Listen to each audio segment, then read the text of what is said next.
Mental certificate ఉన్న బాలకృష్ణను MLA పదవికి అనర్హుడిగా ప్రకటించాలి అని మాజీ మంత్రి గొల్లపల్లి సూర్యారావు డిమాండ్ చేశారు. ఆయన మల్కీపురంలో శుక్రవారం మీడియాతో మాట్లాడుతూ దేవాలయం లాంటి అసెంబ్లీలో మతి భ్రమించిన సభ్యుల సమూహం ఉందా అన్న అనుమానం కలుగుతుందన్నారు. స్పీకర్ చైర్తో కూర్చున్న వ్యక్తి బాలకృష్ణ వ్యాఖ్యలకు వెకిలిగా నవ్వడం సిగ్గుచేటన్నారు. చంద్రబాబు పాలనను ప్రజలు అసహ్యించుకుంటున్నారని అన్నారు. కానీ ఇప్పుడు ప్రభుత్వం మతి భ్రమించి గాడి తప్పి ప్రజా సమస్యలను పక్కదారి పట్టిస్తూ ప్రయోజనం లేనటువంటి అనేక వ్యక్తిగతమైనటువంటి విషయాలను తీసుకొచ్చి ఆ శాసనసభ యొక్క ప్రతిష్టను దిగదార్చినటువంటి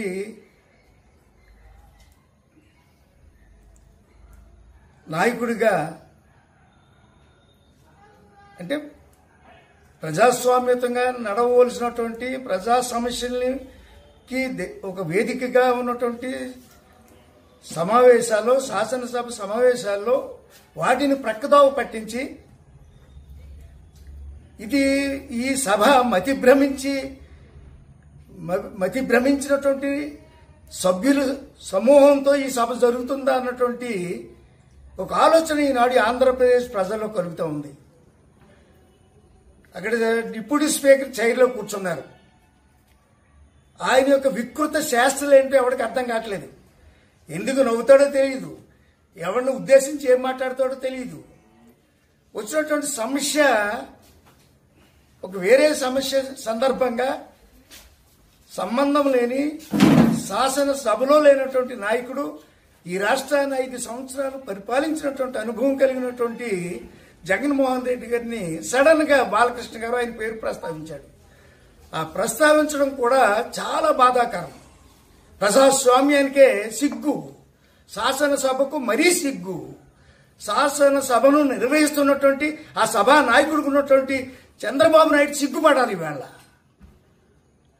ఏంటండి, ఒక సీనియర్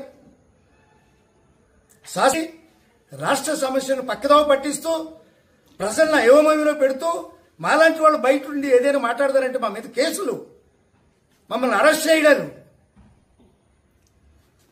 సిగ్గుతో ఇవాళ ఈ శాసనసభ అంతా రాజీనామా చేయాలి.